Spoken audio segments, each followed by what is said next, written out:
요한계시록 18장 세 번째 시간입니다. 큰 성 바벨론이 심판을 받는 모습이 기록되어 있습니다.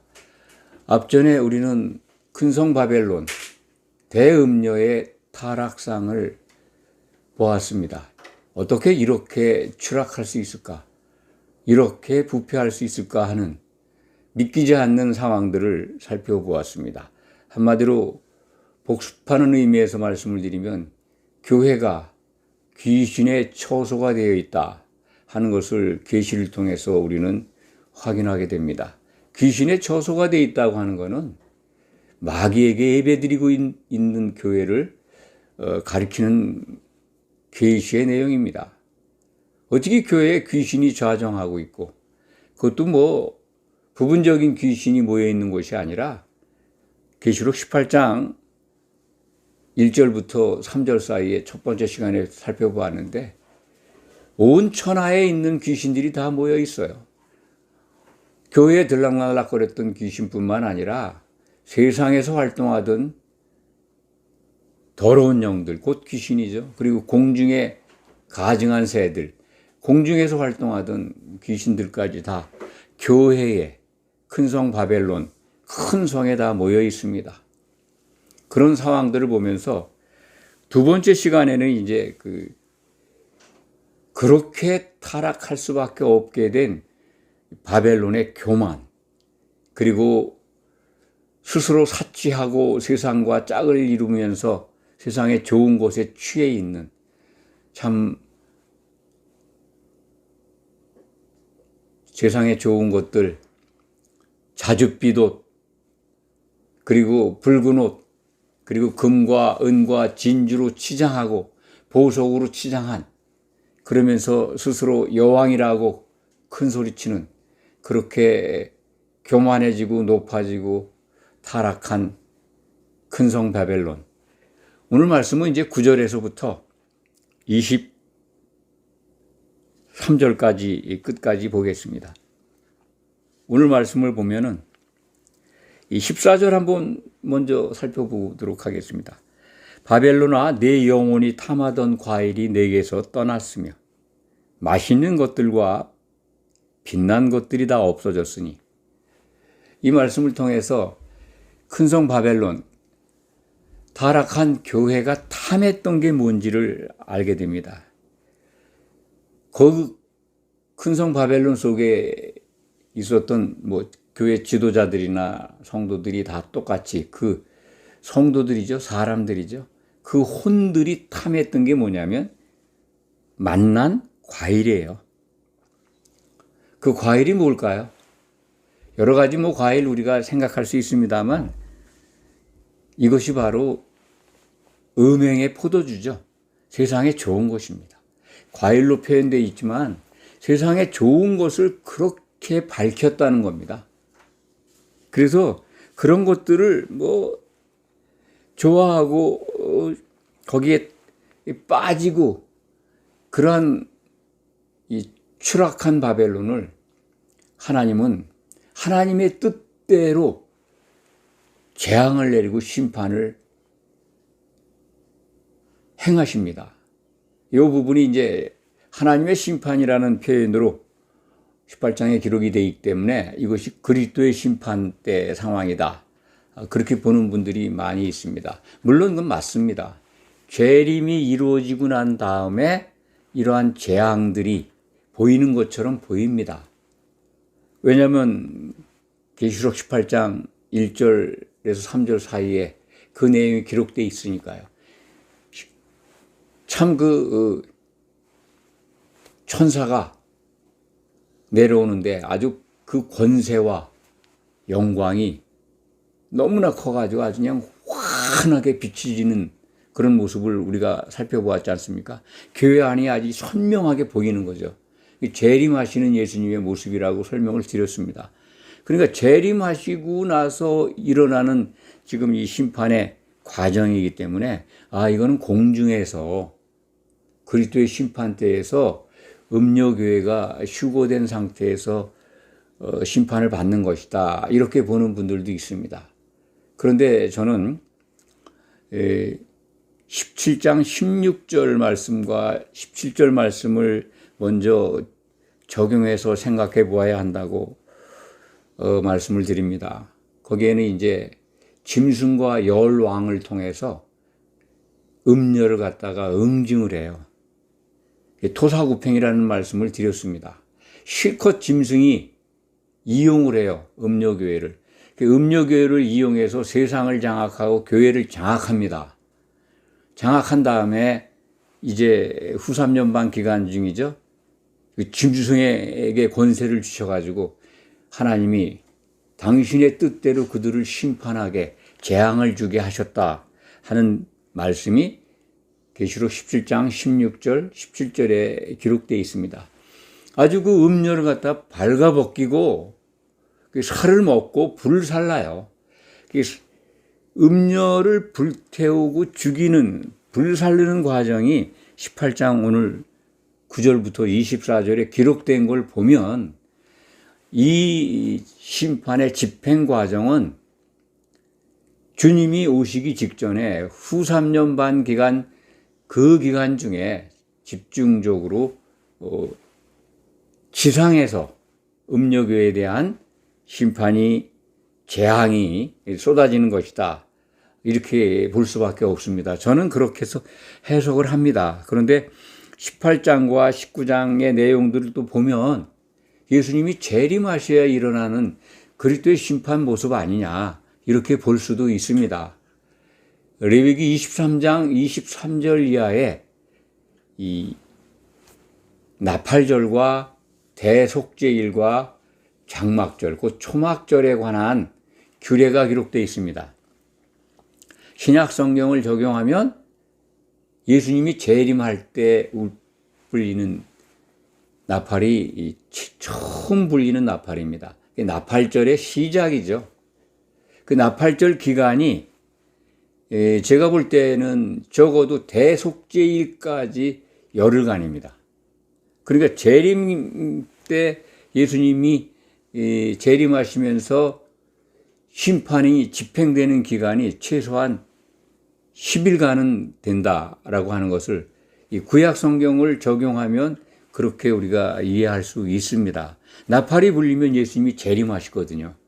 그럼 재림서부터 대속죄일, 그리스도의 심판 최종 판결하는 날이겠죠.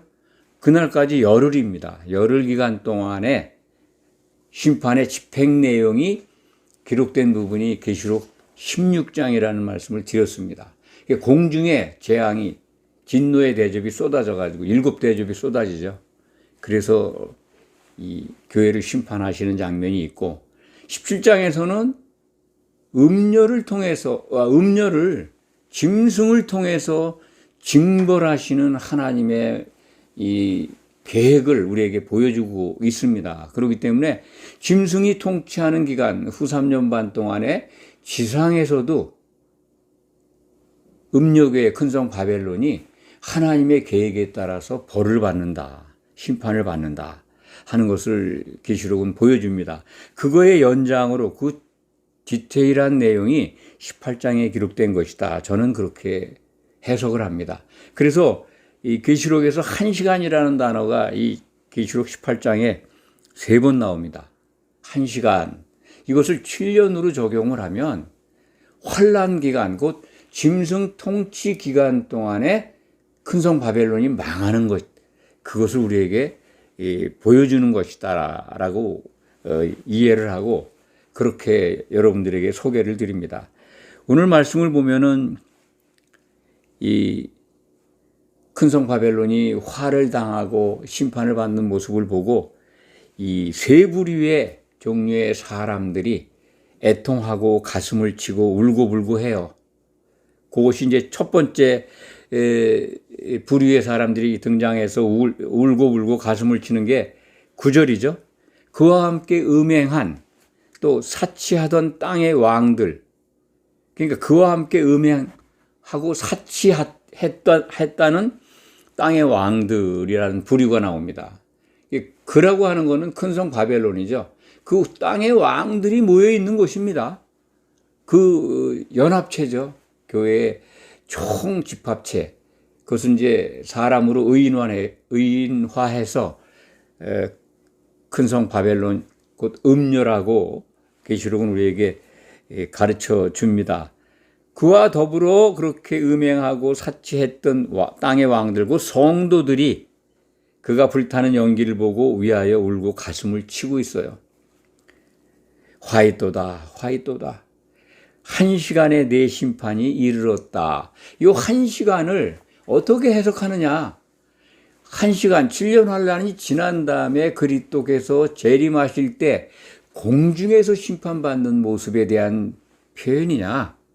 이 1시간이, 아니, 그게 아니라 7년 짐승 통치 기간 중에 큰 성 바벨론이 본격적으로 하나님의 뜻에 따라서 재앙을 받는, 심판을 받는 모습이냐, 요거에 대한 차이가 앞서 말씀드린 그 두 가지 해석 사이의 간격이라고 그렇게 이해하시기 바랍니다. 그러니까 1시간이 지난 다음에 일어나는 것이냐, 아니면 1시간 가운데에 있는 것이냐, 요거의 해석에 따라서 공중에서 큰 성 바벨론, 그 음료교회에 속한 성도들이 휴고된 상태에서 재앙을 받는 것이냐, 그게 아니고 짐승 통치 기간에 땅에 있는 동안에 하나님의 계획에 따라서 짐승의 손에 의해서 심판을 받는 것이냐, 요 차이가 존재한다 하는 걸 꼭 기억하시기 바랍니다. 저는 여러분들에게 지상에서 큰 성 바벨론이 벌을 받는 모습이다, 이렇게 생각을 하고 있고 그렇게 설명을 드리고 있는 것입니다. 11절 말씀을 보면 또 다른 무리의 사람들이 울고불고 하죠. 땅의 상인들이 그를 위하여 울고 애통해요. 그러니까 땅의 왕들은 성도들이라는 말씀을 드렸습니다. 그런데 땅의 상인이 등장을 해요. 땅의 상인이 누굴까? 사실은 지난 시간에도 그 부분이 나옵니다. 계시록 두 번째 시간에 땅의 상인들이 기록되어 있는 부분을 소개를 해드렸는데 그것을 차마 설명을 못 드렸습니다. 왜냐하면 이 땅의 상인들을 어떻게 보느냐에 따라서 정말 우리가 신앙생활하면서 뭘 잘 살펴보고 주목해야 하는가를 깨달아야 하기 때문에 말씀을 오늘 드립니다. 땅의 상인들 누구라고 생각합니까? 땅의 상인들이, 물론 상인들 그러면 이제 여기에서 그 상인들이라고 하는 거래하는 장사꾼이죠. 요즘 뭐 좀 세련된 말로는 무역하는 사람들이고 수출입을 주로 하는 사람들, 뭐 이렇게 생각하시면 됩니다. 어쨌든 사업하는 사람들이에요. 교회를 상대로, 큰 성 바벨론을 상대로 장사하는 사람들입니다. 그러면 그들의 소속된 건 어딜까요? 세상과 교회일 겁니다. 세상에 속해 있는 신분이고 교회에 속해 있는 신분이고, 그런데 그들이 상당히 능력이 있어요. 땅의 왕들까지도 움직여요. 성도들까지도 다 같이 사취할 수 있게 원활하게 세상에 좋은 것들을 공급을 해요. 그러니까 자기들이 상품을 팔 대상이 큰 성 바벨론이 망해니까 팔 데가 없어가지고 가슴을 치고 애통하는 거예요. 지금 애통하는 원인이 11절에 나와 있죠. 땅의 상인들이 그를 위하여 울고 애통하는 것은 그들의 상품을 사는 자가 없음이라.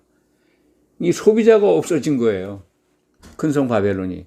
그렇다면 이 상인들이 누군가? 굉장한 영향력이 있던 자들인데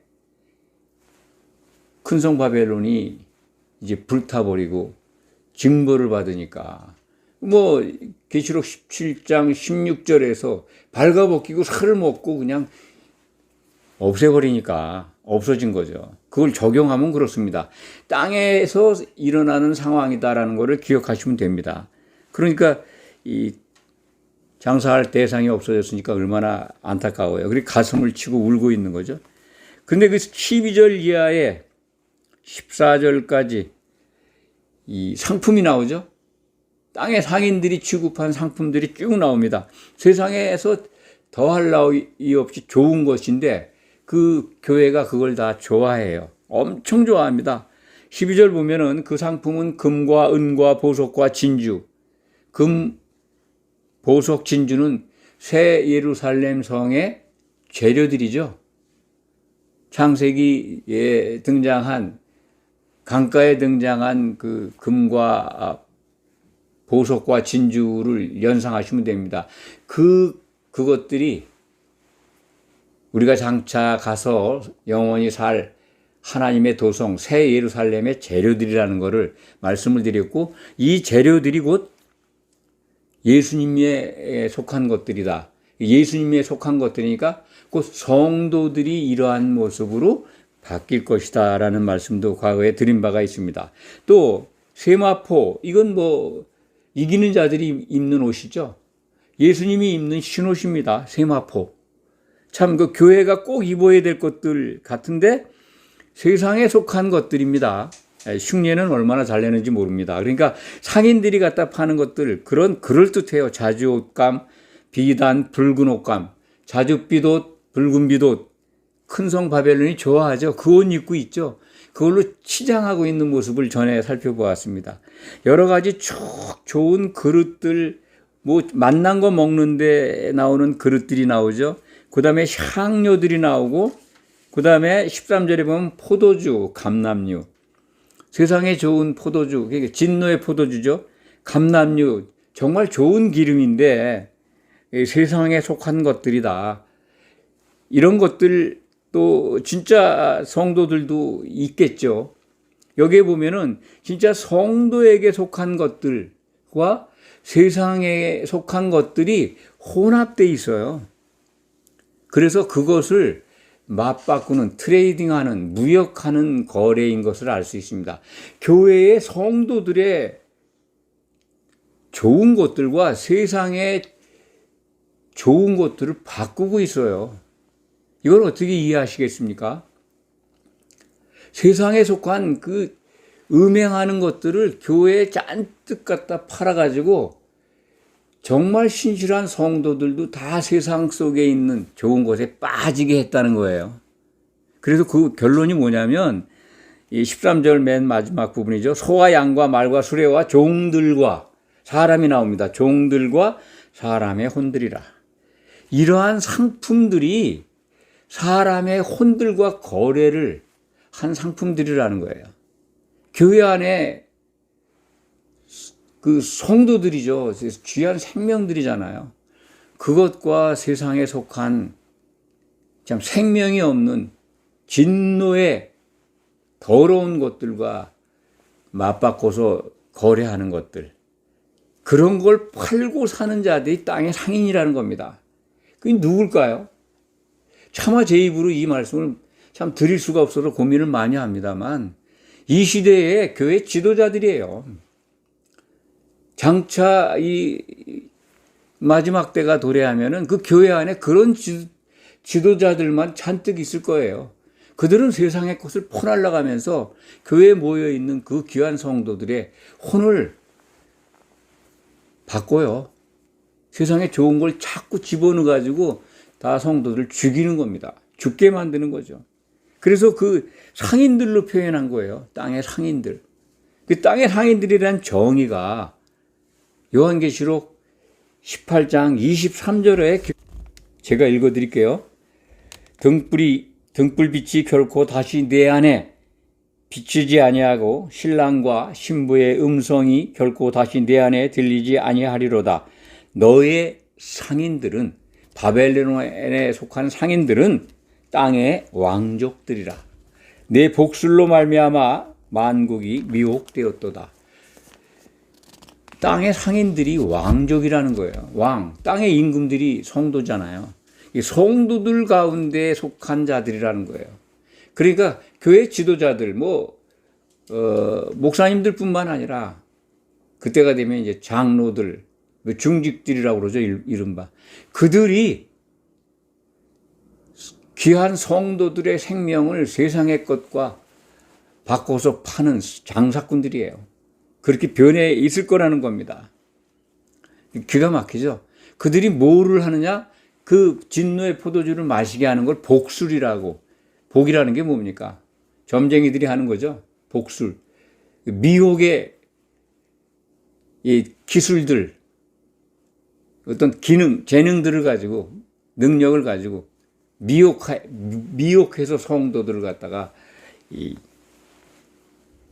음행하게 하는 그러한 당사자들이 땅의 상인들이다 하는 것을 요한계시록 18장 9절부터 24절까지 말씀 속에서 우리는 살펴볼 수가 있습니다. 이 땅의 상인들까지도 이제 가슴을 치면서 화이또다 화이또다 그러는데 또 한 무리가 등장하죠.